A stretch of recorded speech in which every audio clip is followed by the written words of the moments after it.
नमस्कार विद्यार्थी मित्रांनो, बोलगुरू या यूट्यूब चॅनलवरती आपल्या सर्वांचं परत एकदा स्वागत। मी विनोद सर आज महत्त्वाचा टॉपिक तुमच्यासाठी घेऊन आलेलो आहे, जो 2024 म्हणजे पोलीस भरती 2024 मध्ये जे मॉडरेट टू हाय लेवलचे प्रश्न आपल्या परीक्षेमध्ये विचारले गेलेले आहे, ते प्रश्न मी काढून घेऊन आलेलो आहे। आता परीक्षेमध्ये काय होतात, बेसिक लेवलचे प्रश्न तर आपल्या सर्वांना येऊन जाते, बेसिक ते मॉडरेट पर्यंतचे सर्व क्वेश्चन येऊन जाते, पण मॉडरेट टू हाय लेवलचे क्वेश्चन मात्र आपल्याला सहसा जमत नाही। मग त्याच्यातही खास करून ॲलिगेशन सारखे जर प्रश्न आपल्या परीक्षेमध्ये विचारले असेल तर ते सोडवायचे कसे, चला बघून घ्या। ठीक आहे, आता पहिला प्रश्न बघा पोरांनो, काय कंटेनर 1 मध्ये दोन द्रव्य ए आणि बी च्या प्रमाणात आहेत।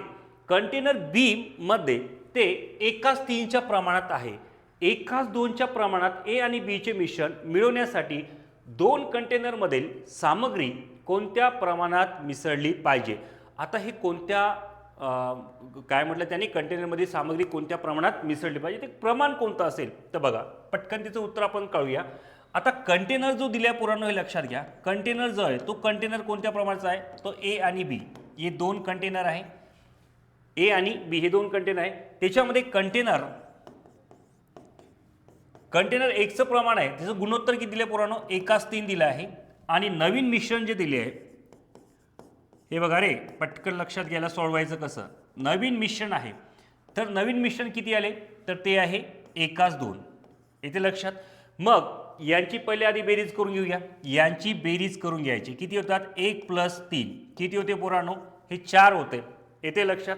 आणि 1 + 2 याची जर बेरीज केली 1 + 2 तर हे किती होते 3। आता यांचं जर प्रमाण तुम्हाला विचारलंय, या कंटेनर 1 आणि 2चं जर प्रमाण तुम्हाला विचारलंय तर याचं येणारं प्रमाण पोरांनो ते किती यायला पाहिजे, प्रमाण लक्षात घ्या, 3 यायला पाहिजे, 3:4 यायला पाहिजे, येते का लक्षात। म्हणजेच सोपं आहे बरं, एकदम कठीण आहे। 4:3 म्हणा किंवा 3:4 म्हटलं तर प्रमाण जे आलं त्याचं ते किती आलं 3:4। म्हणजेच पर्याय क्रमांक तुम्हाला बघा 4:3 दिलाय पोरांनो, 3:4 आहे, म्हणजेच पर्याय क्रमांक 4। आता तुम्ही म्हणा सर याचं कठीण आहे हे आम्हाला समजलं नाही, तर चला समोरची स्टेप घेऊया आपण, काही अडचण नाही आहे। आता बघूया याचं उत्तर कसं काढायचं तुम्हाला। मग त्यांनी काय म्हटलंय, नवीन मिश्रण, आता पहिले काय म्हणू आपण, कंटेनर 2 मध्ये बी चे मिश्रण, आता कंटेनर मध्ये जर बघितलं तर कंटेनर 1 मध्ये किती आहे, हे 4, आणि बी चे मिश्रण जर म्हणजे कंटेनर 2 मध्ये बी चे मिश्रण बघितले तर बी चे मिश्रण येणारे पोरांनो किती आहे, तर 3/4 आहे, येते लक्षात। 3/4 घेतलंय, त्याच्यानंतर 1:2 म्हणजेच नवीन मिश्रण आपण म्हणू, नवीन मिश्रण जे येणार आहे नवीन मिश्रण ते किती येणार आहे, नवीन मिश्रण बघा काय दिसणार आहे तुम्हाला, बीचेच घ्यायचे आहे, म्हणजेच किती येणार 2/3 येणार, आलं का लक्षात। म्हणून 1:2च्या प्रमाणात, म्हणून म्हणू आपण 1:2च्या प्रमाणात जे दोन्ही मिश्रणे आहे, प्रमाणात दोन्ही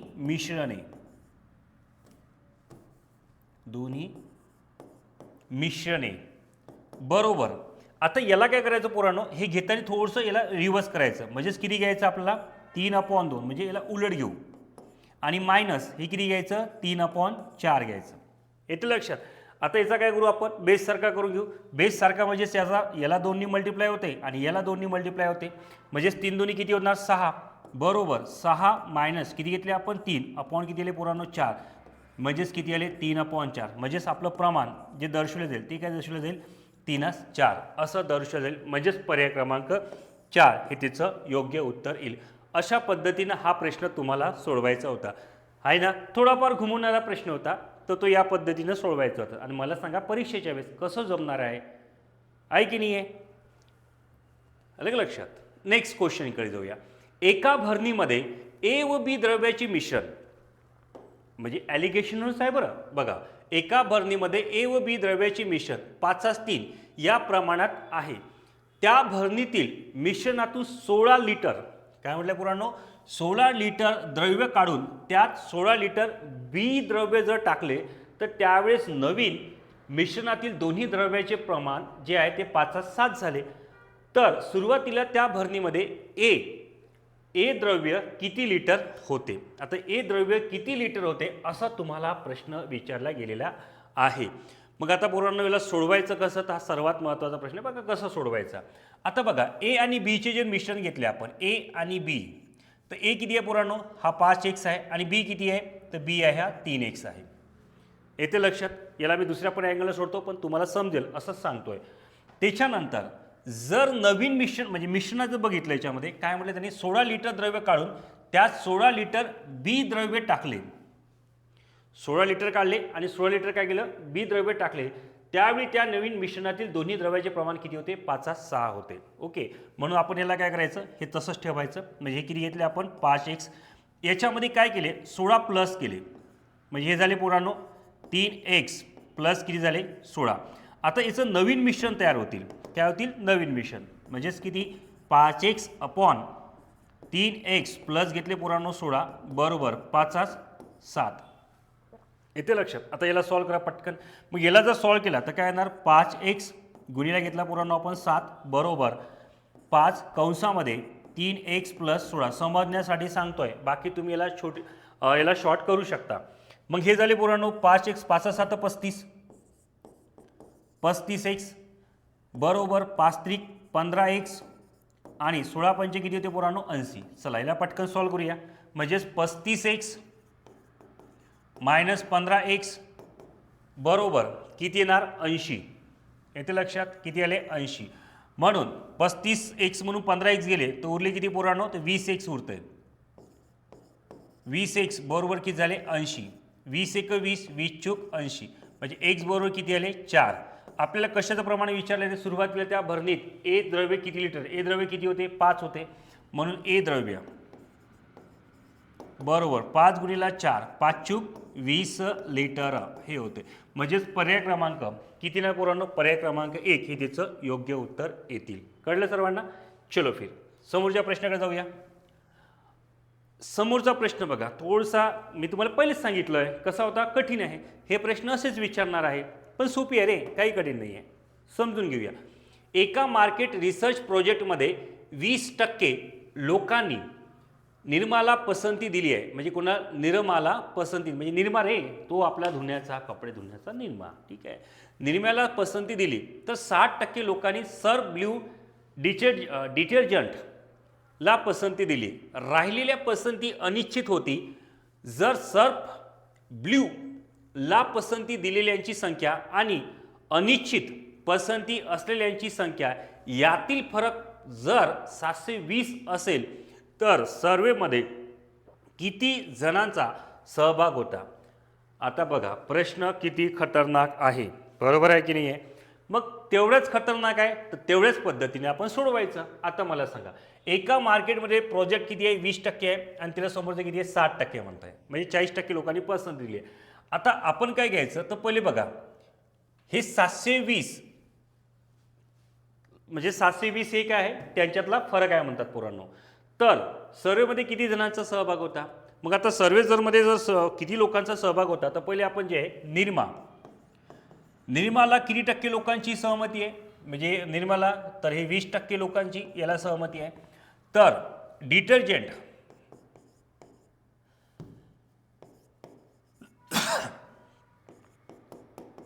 डिटर्जंटला किती लोकांची परमिशन आहे 60%. ओके, हे लक्षात घ्या पोरांनो. म्हणजे सहमती असणारे किती लोक आहे, म्हणजेच बघा दोघांमधला जर फरक बघितला तर फरक घेतोय याच्यातलं लक्षात घ्या, हा फरक आहे. म्हणजे इथे मी फरक घेतोय. मग फरक कितीचा आहे 40%चा आहे. बस काही घ्यायचं नाही आपल्याला. फरक किती टक्केचा आहे 40%चा. मग 40%चा फरक असेल तर म्हणून काय घ्यायचं आपल्याला, 40ला किती आहे पोरांनो 720 तर 100%ला किती, म्हणून x बरोबर 720 गुणिला हे घ्यायचे 100 आणि भागेला किती घेतले पोरांनो 40. 0 0 कॅन्सल, 18 चूक 72. म्हणजेच याला किती लोकांची, म्हणजे सर्वेमध्ये किती जणांचा सहभाग होता, तर सर्वेमध्ये पोरांनो लक्षात घ्या, तर हे 1800 लोकांचा सहभाग होता. येते लक्षात, 1800 लोकांचा सहभाग होता. आहे की नाही आहे. थोडासा खतरनाक प्रश्न आहे पण सोपा आहे, एवढा काही कठीण नव्हता. यस, चला नेक्स्ट क्वेश्चन आहे पोरांनो बघा, ए एक काम 20 दिवसात पूर्ण करू शकतो. कोण? ए हा एक काम 20 दिवसात पूर्ण करू शकतो, तर बी ए पेक्षा 25% अधिक कार्यक्षम आहे. बीने 6 दिवस काम केले आणि ते सोडले. काम केले आणि त्यांनी काय केलं पोरांनो? सोडून दिलं. उर्वरित काम सीने 15 दिवसात पूर्ण केले. सी एकटे, बघा प्रश्न कसा आहे, सी एकटे संपूर्ण काम किती दिवसात पूर्ण करू शकतो? आहे की नाही डेंजरस क्वेश्चन्स? अलग लक्षात. पोलीस भरतीला असे प्रश्न विचारून राहिले, तुम्ही विचार करा की पोरांनो खरंच आपलं डोकं चालेल का वेळेवर? नाही ना? हो ना सर, हे असे प्रश्न जर आपल्या एक्झामला विचारले तर कसं होईल? स्किपच करायला लागेल. काही स्किप करायची गरज नाही आहे, पहिले आपण समजून घेऊ याला. आता एक लक्षात घ्या पोरांनो, ए आणि बीचे जर प्रमाण आपण घेतलंय, ए आणि बी, ठीक आहे, कारण त्याचं गुणोत्तर प्रमाण आपल्याला घ्यायला लागेल. आता तो काय म्हणते, बी हा ए पेक्षा 25% अधिक कार्यक्षम आहे. कोण? बी कोणापेक्षा? ए पेक्षा. जर ए 100 असेल तर बी किती असायला पाहिजे पोरांनो? ए 100 जर येत असेल तर बी किती असायला पाहिजे? 125 ना रे. 25% तो जास्त कार्यक्षम आहे ना, येते का लक्षात? मग याला जर भाग दिला तर 25 चूक किती होते? 100. 25 5 6 म्हणजेच किती आले? 4 5 आले. Point clear? ओके. आता इथं काय म्हणतंय, इथं लक्षात ठेवा, ए हा एक काम किती दिवसात करतोय? 20 दिवसात करतोय. मग ए हा जर एक काम 20 दिवसात करतोय तर याचा अर्थ आपल्याला बीचं काम सुद्धा काढावं लागेल, बरोबर आहे?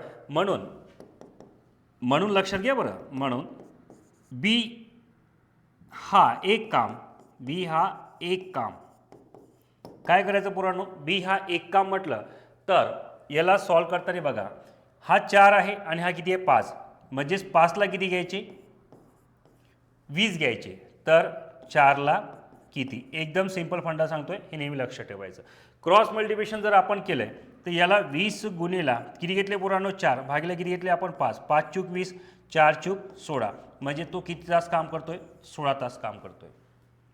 येते लक्षात? आता एने केलेले काम, सॉरी बीने केलेले काम, इथं थोडंसं तुम्हाला पाहावं लागेल की प्रश्न कसा सोडवायचा. बीने केलेले काम किती असेल पोरांनो? 6 दिवसात तो सोडून गेला ना, म्हणजे 6 पॉईंट किती असेल? 16. तर बेत्रिक 6 होते आणि बेआठी 16 होते, म्हणजेच किती असेल? 3/8 भाग. येते का लक्षात? मग याचे शिल्लक काम घ्यायचं. लगेच इथं पोरांनो घ्या, प्रश्न समजून घ्या बरं. शिल्लक काम कोणाचे? बीचेच, ठीक आहे. मग बीचे शिल्लक काम, बीचे शिल्लक काम बरोबर. शिल्लक काम म्हणजे दोघांमधला फरक किती आहे? 5चा. तर किती ना पोरांनो? 5/8, ठीक आहे. म्हणजे शिल्लक काम कसे काढतो तर समजून घ्या कसे काढतो इथं. तर काय करायचं, 8 मधून हे 3 मायनस करायचे आणि भागीला किती घ्यायचे? 8, म्हणजेच किती येणार? 5/8. हे झाले बीचे काम. आता याचा अर्थ काय होते समोरचं, सी एकटे ते संपूर्ण काम किती दिवसात पूर्ण करतोय, पण सीने किती दिवस काम केले? लक्षात ठेवा, सीने 15 दिवसात तो पूर्ण करतो म्हणतोय. किती दिवसात? 15 दिवसात. म्हणून शिल्लक काम एकदम सोप्या पद्धतीने सांगतो बरं पोरांनो, लक्षात घ्या, जसं समजेल तसं. म्हणून शिल्लक काम सी ते काय करायचं इथं लक्षात घ्या, 5ला किती घ्यायचं? 15. तर 8ला किती? येते लक्षात? बिलकुल. म्हणून बघा क्रॉस मल्टिप्लिकेशनमध्ये काय करू पोरांनो, तर एक्स बरोबर ते काम जे आहे आपण काम म्हटलं तर काय करायचं? 15 गुणीला घेतले 8 आणि भागिले किती घेतले? 5. 5 1 5, 5 त्रिक 15, 8 त्रिक 24, म्हणजे किती दिवसात पूर्ण करतील? ते 24 दिवसात पूर्ण करतील. येते लक्षात? म्हणजेच पर्याय क्रमांक किती येणार? 4 हे त्याचं योग्य उत्तर येईल. अशा पद्धतीनं हा प्रश्न सोडवायचा होता. एकदा परत तुम्ही पाहून घेऊ शकता. तुम्हाला जर हा प्रश्न भारी गेला तर भारी वाटू द्यायचं नाही. ए आणि बीचं प्रमाण किती? 100 आपण 125, म्हणजे बी हा ए पेक्षा 25% अधिक कार्यक्षम आहे, म्हणजेच 4/5 आपण घेतलंय. बी हा एक काम 5 म्हणजे 5ला 20 करायचं, 4ला किती? तर किती तास करता बघा? 16 तासात काम करतोय. म्हणजेच बीने केलेले काम 6 किती घेतले? 16. 6/16 घेतले, तर बेत्रिक 6 होते, बेआठी 16, 3/8, म्हणजेच बीचे शिल्लक काम किती आले पोरांनो? तर बीचे शिल्लक काम आले 5/8. आता 5 शिल्लक काम आले तर त्याच्यामध्ये काय म्हणतात? सी सीने 15 दिवसात पूर्ण केले म्हणते, म्हणजे 5ला किती केले 15, लगेच पाहायचं 5ला 15 तर 8ला किती. तर या पद्धतीने ते किती दिवसात करणार, टोटल 24 दिवसात पूर्ण काम करेल. आहे की नाही खतरनाक प्रश्न. यस. मग हे प्रश्न सोडले जाते, पण आता सोडायचे नाही, ते व्यवस्थित सॉल्व करायचे. चला समोरचा प्रश्न बघा पोरांनो काय म्हटलं आहे. खतरनाक प्रश्न आहे, खतरनाक, आणि त्याचं विश्लेषण मी तुम्हाला सोप्या पद्धतीने सांगतोय. आता समोरचा प्रश्न बघा काय म्हणते. पाण्याच्या टाकीला अ, ब आणि क असे 3 नळ असतात म्हणतात. काय, पाण्याच्या टाकीला अ, ब आणि क असे 3 नळ असतात. 24 मिनिटात 4 बादल्या भरतो. काय म्हटलंय पोरांनो, लक्षात घ्या रे. काय आहे 24 मिनिटात 4 बादल्या भरतो. ब 1 तासात 8 बादल्या भरतो. आणि क 20 मिनिटात 2 बादल्या भरतो. सर्व नळ एकत्र उघडल्यास 2 तासात पूर्ण टाकी रिकामी होते. जर बादली 5 लिटर पाणी धारण करू शकते तर टाकीची धारक क्षमता किती असेल. बघा पोरांनो कसा सोडवायचं याला. मग अ, ब, क आहे, तर पटकन आपण काय घेतलंय अ, ब आणि क. आता अ जो आहे तो किती मिनिटात, 24 मिनिटात. मग आपण 24 घेतले पोरांनो. ब आहे, ब किती मिनिटात, 1 तासात. 1 तास म्हणजे किती होते 60 मिनिट. यस 60. आणि क आहे पोरांनो 20 मिनिटात. तिघांचा एलसीएम किती आला 120. चला 120 एलसीएम काढल्यानंतर आता यांना भरण्यासाठी म्हणजे तीनही नळांना भरण्यासाठी लागणार तास किती लागतात, 120 तास लागतात. 24 पंच किती होते 120, म्हणजे याच्यासाठी 5 युनिट लागतोय. 60 2 120 याला 2 युनिट लागते पोरांनो. आणि 20 सक 120 याला 6 युनिट लागतात. आता बघा 24 मिनिटात किती बाटल्या भरतात 4, म्हणजेच गुणिला किती करायचे 4, 5 चूक 20, 20 गुणिला आता किती म्हणते एका बादलीची क्षमता किती लिटरची आहे पोरांनो, 5 लिटरची आहे. म्हणजेच गुणिला किती करायचे 5, 20 पंच 100. 2 गुणिला आता 1 तासात तो किती बकड्या भरतोय 8 बादल्या भरतोय. म्हणजेच गुणिला घ्यायचे 8, 8 दोन्ही 16. एका बादलीची जी धारक क्षमता आहे ती किती लिटरची आहे तर 5 लिटरची आहे. म्हणजेच गुणिला घ्यायची 5, 16 पंच 80. येते लक्षात. आणि 6 गुणिला किती 20 मिनिटात किती बकड्या भरतात तो 2 बादल्या भरतो. म्हणजे 6 गुणिला 2 बरोबर 6 दोन्ही 12, 12 गुणिला 5 म्हणजेच 12 पंचे किती ते पोरांनो 60 होते. सगळ्यांची जर बेरीज केली 8 आणि 7 14 होते, 1 आणि 1 2. म्हणजेच त्या टाकीची धारक क्षमता किती लिटरची असेल तर त्या टाकीची धारक क्षमता पोरांनो 240 लिटरची असू शकते. म्हणजेच पर्याय क्रमांक 2 हे त्याचं योग्य उत्तर असणार. येते लक्षात. अशा पद्धतीनं हा प्रश्न तुम्हाला सोडवायचा होता. बरेच पोरांनी हा प्रश्न असा स्किप केला असेल, पण तो स्किप नाही करायचा, एलसीएमच्या पद्धतीने तो प्रश्न सोडून बघायचा. येते लक्षात. येस. चलो फिर नेक्स्ट क्वेश्चन. एका पाण्याची टाकी पहिल्या नळाने 12 तासात पूर्ण भरते, दुसऱ्या नळाने 15 तासात भरते आणि तिसऱ्या नळाने पोरांनो 24 तासात पूर्णपणे भरते. जर पहिला नळ 3 तास चालला व बंद पडला, त्यानंतर दुसरा नळ 5 तास चालला व तोही काय पडला बंद पडला, तर शिल्लक टाकी तिसरा नळ किती तासात भरेल. खतरनाक प्रश्न. ओके चला याला सोडवायचा कसा तो पण बघूया आपण. पहिला नळ लक्षात घ्या पोरांनो. पहिला नळ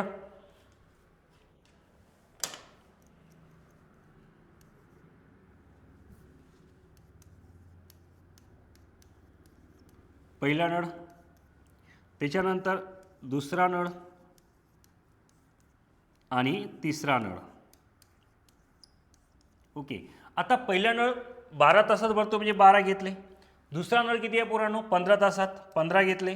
आणि तिसरा नळ जो आहे तिसरा नळ 24 तासात भरतोय. म्हणजेच तिघांचा एलसीएम परत किती आला रे 120 आला की नाही आला ना 120. म्हणजे 120 तासात भरतो बरोबर आहे. मग चला याचा एलसीएम आपण पटकन घेऊया.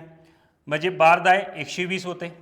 त्याच्यानंतर 15 8 120 बरोबर आहे. आणि 24 पंच 120. आता समोरचा खेळ पहा काय म्हणतोय.